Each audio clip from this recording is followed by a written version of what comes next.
देश विदेश में भारत का नाम रोशन कर चुकी भारत की पहली महिला फॉर्मूला रेसर व चैंपियन यानी कि मीरा एरडा, जिनके इंटरव्यू को हमने अपने YouTube चैनल के माध्यम से आप तक पहुंचाया था और उस एपिसोड को आप दर्शकों का जो प्यार मिला उसके लिए हम आपके आभारी हैं। और इसी क्रम में आज हम आपको मिलवाएंगे मीरा जैसे हीरे को तराशने वाले जौहरियों से, यानी कि मीरा के माता पिता से, जिनका मीरा की सफलता की उड़ान में सबसे ज्यादा और सबसे अहम योगदान है। तो पेश है कुल वृक्ष का ये बेहद खास एपिसोड सिर्फ कुल वृक्ष के दर्शकों के लिए। पर उससे पहले एक महत्वपूर्ण सूचना। प्रिय दोस्तों, हम अतीत, वर्तमान और भविष्य के लिए परिवार या संगठन की रचनात्मक डॉक्यूमेंट्री बनाते हैं ताकि आपकी आने वाली पीढ़ियां आपके परिवार के महत्व को समझ सके। तो अभी हमको कॉल करके अपना डॉक्यूमेंट्री शेड्यूल बुक करें। हमें कॉल करें 7778861234 पर। मैं किरीट टेढ़ा हूँ और मेरा जन्म जामनगर सिविल हॉस्पिटल हुआ था।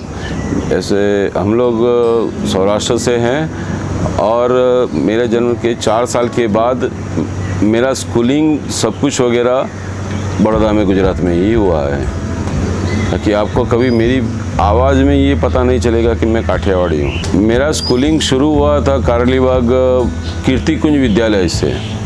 वहाँ पर मैंने करीब 4 साल गुजारे।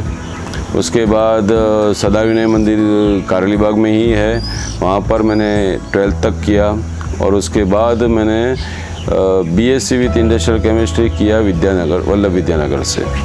मेरा नाम नीमा एरडा है, मैं बड़ौदा से हूँ। मेरा जन्म बड़ौदा में हुआ था।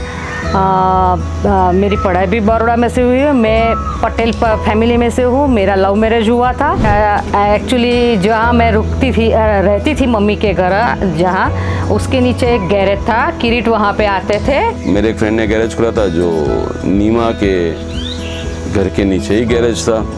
तो मैंने बुलेट मोटरसाइकिल ख़रीदी थी, तो मैं उधर जाके खुद ही रिपेयर करना, खुद ही सर्विस कर लेना या वहाँ जाके टाइम स्पेंड करना। तो उस वक्त पीछे वाले घर में 4 बहनें एक साथ धमाल मस्ती किया करती थी। तो वो देख के कहीं से बात आई और हम लोग पहली बार मिले और हमारा कांटेक्ट वहीं से चालू हुआ था। हम लोग ज़्यादा घूमे भी नहीं है और बातें भी बहुत कम की थी। लेकिन किरीट का जो एक मम्मी थे, मतलब मानी हुई बहन थी, उसकी मम्मी के साथ हमारी मुलाकात करवाई। हमने वहाँ जाके सब बातें किया। वो भी पटेल फैमिली से ही बिलोंग करती थी। उन्होंने देखा, उन्होंने समझा और उनकी नज़र अच्छी थी। उन्होंने बोला कि ठीक है, अपनी बहन से कंफर्म कर ले। और मेरी मम्मी को मैं बहुत पसंद आई वो टाइम पे।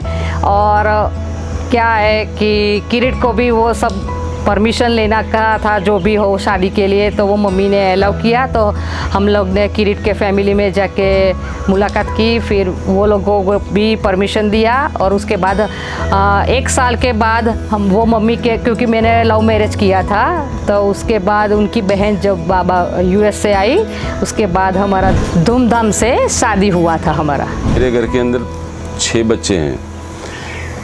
सबसे छोटे भाई का बेटा सबसे बड़ा बेटा, उसके बाद मेरे बड़े भाई की बेटी, उसके बाद मेरा बेटा ब्रजेश आया, उसके बाद छोटे भाई के यहाँ दूसरा बेटा आया और बड़े भाई के यहाँ बेटा आया और लास्ट में हमारी मीरा आई।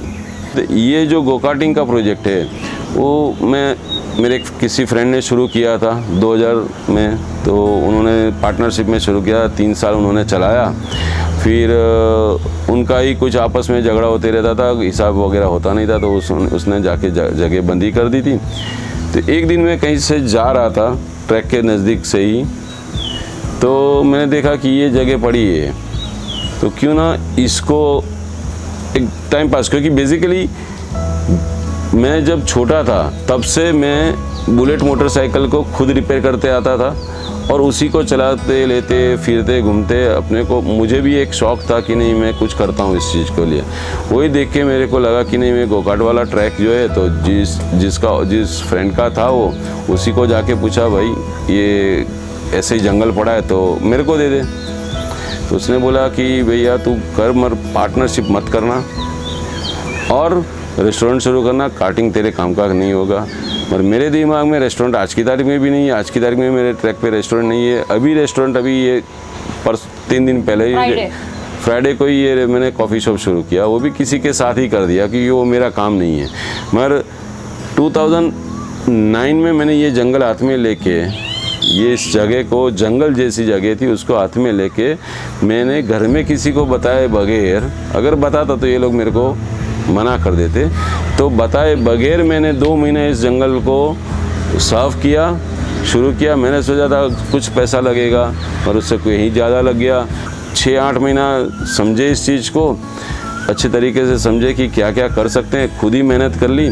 उसके बाद एक कार्ट किसी ड्राइवर ने ख़रीदी थी खुद, वो मेरे पास लेके आया था, उसको बेचनी थी और मीरा को मैंने सिखाना शुरू किया।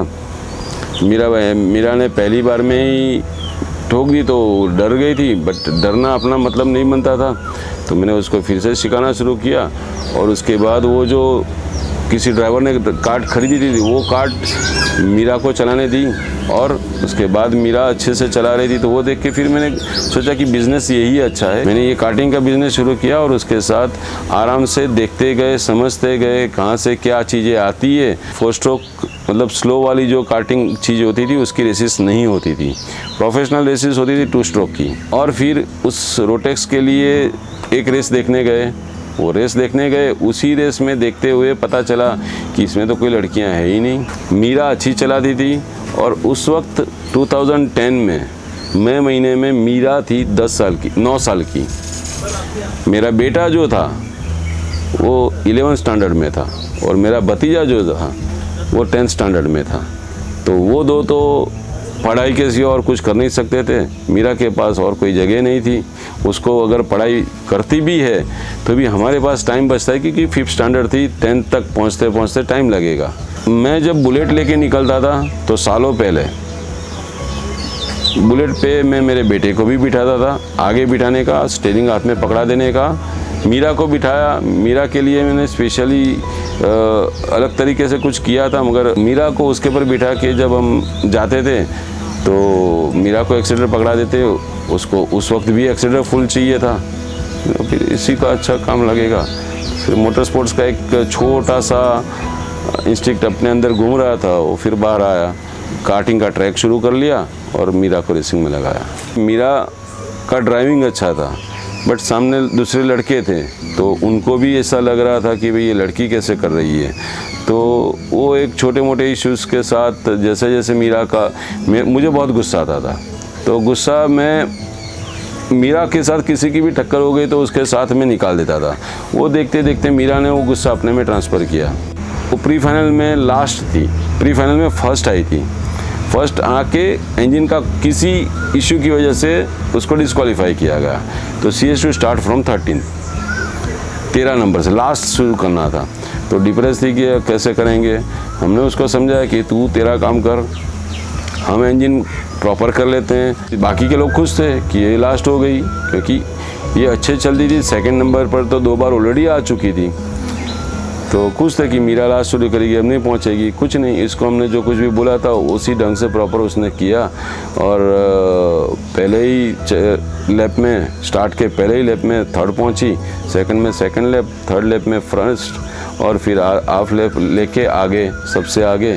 और विन करने के बाद जब विन किया उसने, चेकर्ड फ्लैग लिया, तब आप मानोगे नहीं पूरा ग्राउंड शांत था, सिर्फ हमारी टीम के 7 जन तालियां बजा रहे थे। आप कहीं भी देखो आपको कभी ये नहीं लगेगा रेस पे कि मीरा बाहर लड़कियों के साथ लड़की के हिसाब से घूमती सही है, और अंदर फाइटिंग में फिर सबको पता है कि मीरा लड़की के हिसाब से नहीं चलती है, अंदर सेम ड्राइवर है। लास्ट ईयर ये फार्मूला की रेस चालू थी और मीरा के आगे थोड़े ही लोग थे और मीरा को फास्ट थी मीरा, तो उसके पीछे वाले लड़के ने इतना ज़ोर से टक्कर मारा तो पूरी फ्लिप होके वो खड्डे में, वो टायर्स में, उसमें उसकी गाड़ी उल्टी हो गई। फायर ब्रिगेड वाले आए, एम्बुलेंस आई, फिर क्रेन से उसकी गाड़ी ठीक किया। बेसिकली क्या होता है कि रेस जब चालू होती है तब हम एज अ पेरेंट्स अंदर नहीं जा सकते, कोई नहीं जा, टीम का आदमी अंदर नहीं जा सकता। अंदर मेडिकल की टीम रहती है एम्बुलेंस के साथ, फिर सेफ्टी टीम रहती है, ऐसा कुछ भी क्रैश वगैरह हुआ तो क्रेन वगैरह अंदर जो रहते हैं वही होती है, और मार्शल्स होते हैं। और उस रेस को देखते वक्त मैं शायद कहीं दूर खड़ा था और मैंने क्योंकि मैं वीडियो जनरली लेते रहता हूँ, तो मैं उस जगह खड़ा था और ये एक बीच में कंट्रोल टावर आता है, उसके पीछे ये इंसिडेंट हुआ था। कमेंटेटर था वो, तो वैसे भी मीरा का फ़ैन है, तो उसने बोला कि there is a accident and a car is flipped, oh it's Meera.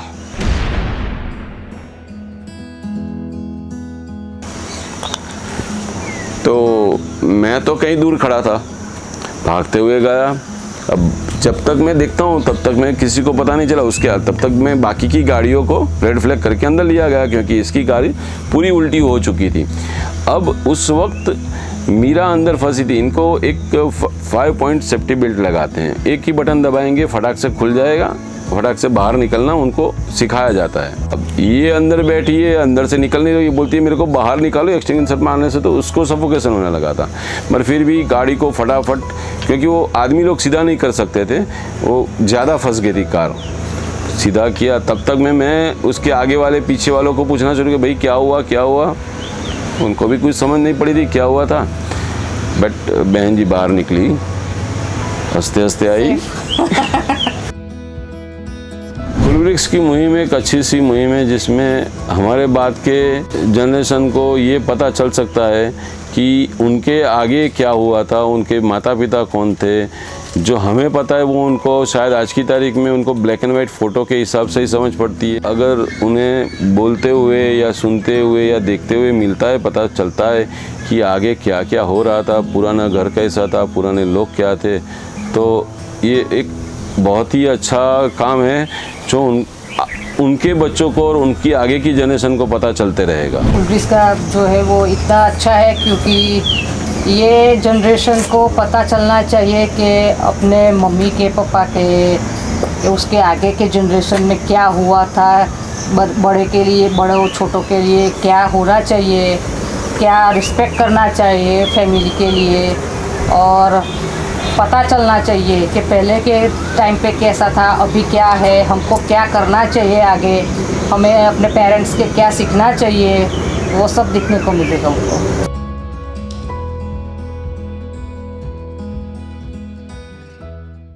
Subscribe करें कुलवृक्ष के YouTube चैनल को और रोजाना की अपडेट्स के लिए बेल आइकन को दबाना ना भूलें।